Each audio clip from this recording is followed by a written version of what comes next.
The dog.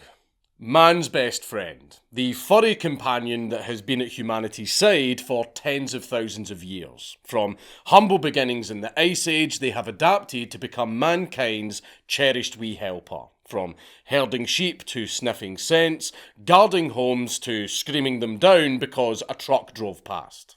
Truly a versatile pet that we are better off for. Today's story is not about dogs, but instead wolves. Wolves are seen as these majestic, beautiful creatures that go out of their way to avoid humans. Which is true. Until they're starving. And when starving, they are not wholesome woofers, but in fact, predatory, rabies-ridden arseholes that are only liked by furries and autistic middle-aged spiritualists. If you think I'm being over the top, no, sorry lads, this is a sad one. This is a story about how a whole village was besieged by a super pack of starving wolves, who mostly targeted children. The Kirov wolf attacks.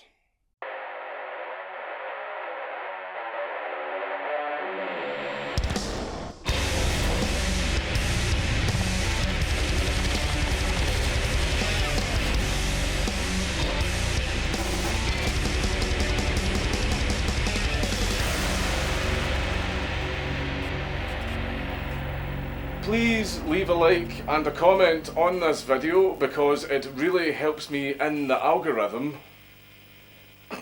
But before we get started, a big thank you to HelloFresh for sponsoring this video. As you can all see, I am a big strong boy who needs a constant supply of nuggies to keep my power level up. However, my wife makes all of the food in the house and I am completely useless in the kitchen. So, if she goes out for girls' night or whatever the hell it is her and her friends do, I don't care enough to find out, I will be completely helpless and I will starve to death within 12 hours. Luckily, America's #1 meal kit is there to bail me out with affordable, chef-crafted recipes and fresh ingredients delivered right to my door. HelloFresh takes the expense and stress out of healthy cooking as everything comes pre-portioned and packed with fresh ingredients, so even an idiot like me will have no trouble with following the recipes. And no matter how picky or easily bored you are, there are 30 plus calorie smart and protein smart recipes to choose from each week, so there'll be something for everyone's happy plate. And if you're short on time like I always am, HelloFresh also has a lineup of quick and easy meals with 15-minute recipes to make dinner time even easier. But it's not just dinner that HelloFresh is sorting out, but also the most important meal of the day with one free breakfast item per box while your subscription is active. HelloFresh will make sure that you start the day right.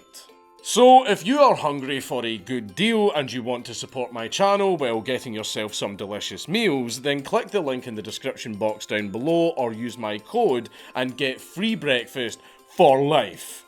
One breakfast item per box while the subscription is active. We begin in 1944 in the city of Kirov in the Soviet Union. The story's already depressing.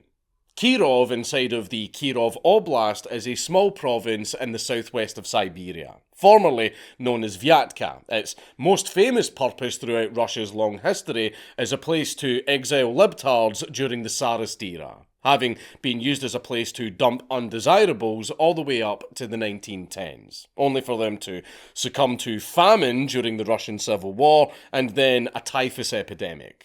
This place is very remote and a complete shithole. But trust me, that information's important. By 1944, Kirov was in the same boat as many provincial towns in the Soviet Union. All of the able-bodied younger men and women were all herded up and voluntold to push back the German hordes until they were able to link up with and kiss American GIs. They were occasionally given guns alongside their uniforms and sent out west. But as a result of this national service to the international, Kirov Oblast was left with only the old, young and infirm. All of the fighting men were gone, meaning that they wouldn't be able to fully defend themselves if an emergency struck. What kind of emergency, you might ask? Well, read the title of the video, you fucking dipshit. Kirov Oblast is no stranger to hostile wildlife. In the 1870s, there was a noted uptick in the wolf population that led to semi-frequent attacks, including one incident in 1924 when two rabid wolves apparently went on a mukbang spree and bit over 20 people in a single night, 10 of whom died afterwards. So, with the Red Army on the march westwards, the people of the Oblast were left with nothing. The men were all off fighting, and all of the cattle were also off feeding said men. There were an estimated 200 packs of wolves roaming in the area. So not 200 wolves, 200 packs. So taking into account the average pack size in Eurasia is about 8 wolves, we are reasonably talking about 1,600 wolves descending on the Oblast like vultures. And those 200 wolf packs were getting very, very hungry, because all of the cattle that they used to feed on had been taken to the front line for food, and all of the local game and wildlife was being overhunted so that they too could be shipped to the front line for food. With their primary food sources now gone, the wolves very quickly ate almost all of the local dogs. So the wolves had to find an alternative food source. And that food source was the nearby villages. This hunger had made these wolves somewhat cocky. Apparently, they would even walk down the main roads in broad daylight. Our first spell of attacks began in September of 1944, where in the settlement of Burakovsky, a wolf managed to snatch and drag an 18-month-old child into the woods. I know, kicking off with a bang. However, a group of peasants managed to intervene and kick the ever-loving shit out of the wolf. The child survived. A few days later, at a communal farm near Mendeleevsky, a girl spectating a horse in a meadow was attacked. She was bitten, but was otherwise fine. However, the lucky streak of these attacks soon fizzled out, as on September the 21st, in the village of... I'm not saying that. A 13-year-old girl by the name of Valentina Starikova was abducted by a wolf near a riverbank. Apparently, she was just watching another pair of wolves maul a calf to death across the bank. As you do, I guess. Either way, she wasn't as lucky as the others, and all that was ever recovered of her was a piece of her leg. November the 6th, not even 3 weeks after Valentina's death, an 8-year-old girl was dismembered at another farm outside Alexandrovsk. It was the middle of the day, and sadly, she didn't survive. Then, just 2 days later, Tamara Musinova, a 14-year-old postwoman, was sicked upon by 9 wolves. And no, it doesn't even end there, because we cap off 44 with Maria Polakova, a 16-year-old, also getting killed 11 days later. The attacks were starting to get a lot bolder and a lot more frequent. It seems that after Valentina, the wolves were starting to learn that humans were not as strong or well defended as they once thought. And wolves have a nature akin to a Hollywood celebrity. They like kids. This is purely because of a law in the animal kingdom that pretty much every single predator follows. Why waste energy and risk serious injury by going after the huge adult male or even the adult female when you can just go for the small weak calf? The wolves just simply took this rule and started applying it to humans. So, things are about to get a lot worse.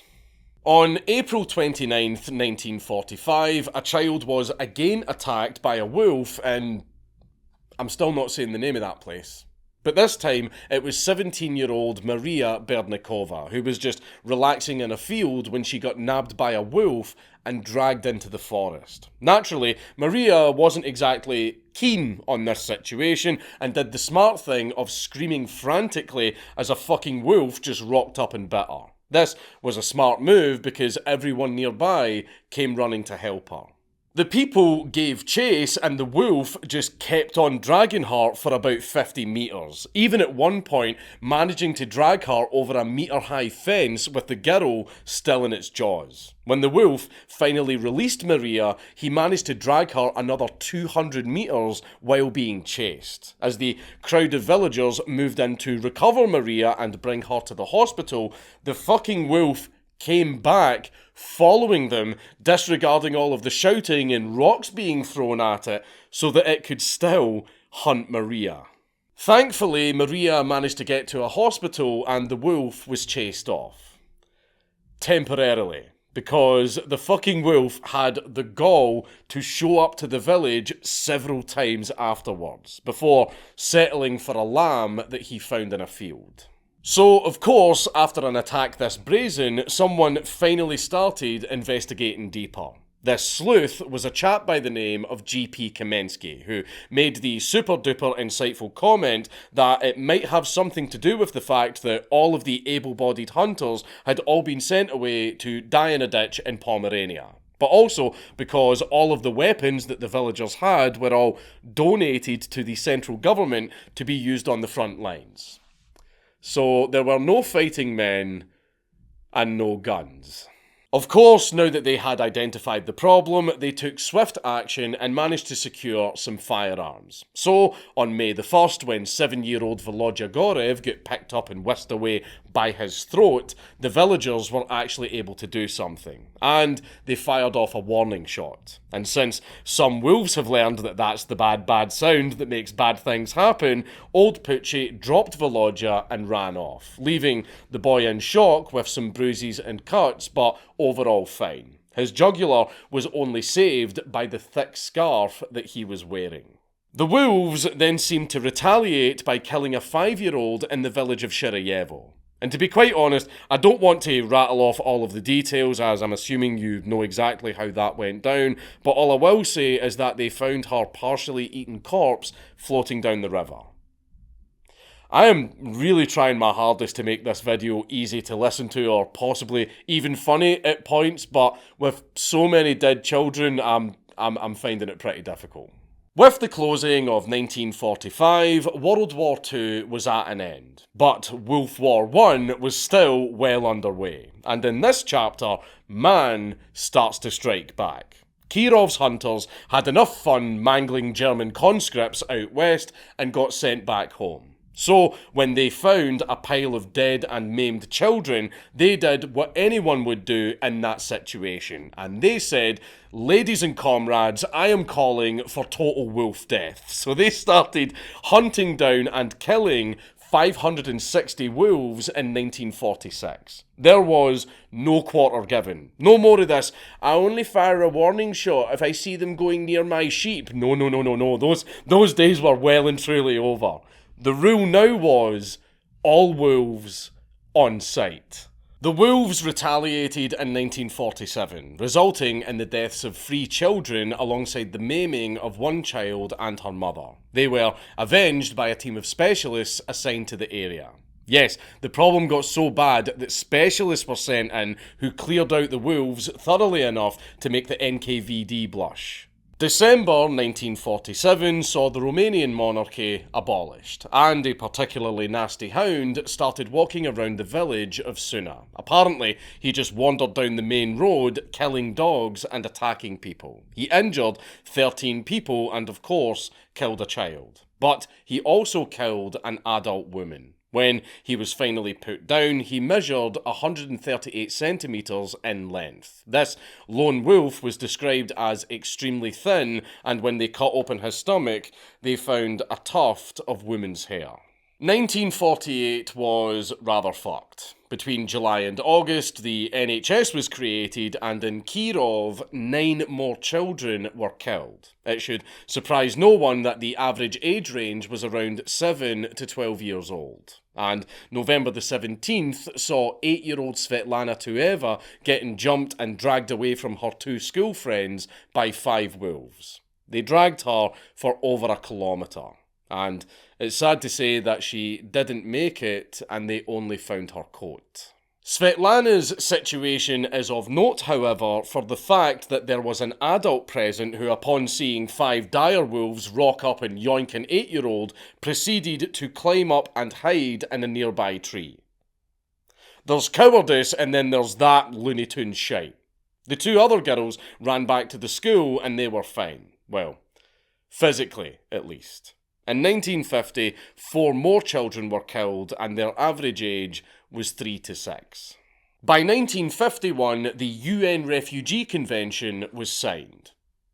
And in good news, the majority of the Kirov Oblast was cleared of wolves. With outside support being brought in from Moscow, the total tally of dead wolves was up to 1,520. Though, sadly, the remaining areas under lupine occupation were still subject to vicious attacks. Mainly in the Orachevsky district, a standard deal, 10-year-old girl killed by a wolf while washing clothes at a river, children chased while picking mushrooms like good little gnomes, but overall the attacks were thankfully becoming less and less fatal, as I can only assume that people started to learn that maybe you shouldn't let your young children walk unaccompanied in a wolf-infested countryside. But that's just my theory. 1952 brings us the ECSC and the rescue of a 12-year-old boy who was nabbed by a female wolf while he was picking berries. 1953 would be the closing of the First Wolf War, as well as Stalinism, both having their brutal reigns of terror snuffed mercifully short, though the latter has been covered extensively. The TLDR, Stalin had a stroke and shit on the floor, with the former sadly dragging on and taking more victims before ending. The last casualties consisted of a girl who was attacked with her granny while they were walking through the woods. Both of them survived, fortunately, and 12-year-old Sasha Grachev, who, after being grabbed by a wolf in a playground, thankfully managed to escape the beast after grabbing onto a tree branch and kicking the shit out of the thing. He then ran home relatively unscathed. But seriously, 12 years old and fought off a Siberian wolf? Chad in the making. By 1954, the wolves had been all but eliminated, with only one more attack on 3 presumed adults taking place in the Urzumsky district. Bikini Atoll was also nuked that same year. They're connected somehow. Wolf War I resulted in the vanquishing of 2,080 wolves, but sadly at the cost of 22 children. It's absolutely mad to think that while the world was spurring out into a Cold War with technology and society progressing at breakneck speed, that there was this little district in remote Russia that was completely at the mercy of fucking wolves for 9 years. So what lessons can be gleaned from this story, as depressing as it is? That an overbearing government micromanaging every facet of society will inevitably result in blind spots with terrible consequences. Maybe that nature is a fickle mistress who at one moment will bless you with a harvest and in the next smack you with a famine. Or how about just respect the wild and stop letting your children wander about in it alone? We made up fairy tales about cryptids to scare kids out of doing that for a reason. Also buy a gun. It's Count Dankula on YouTube. Everybody just subscribe.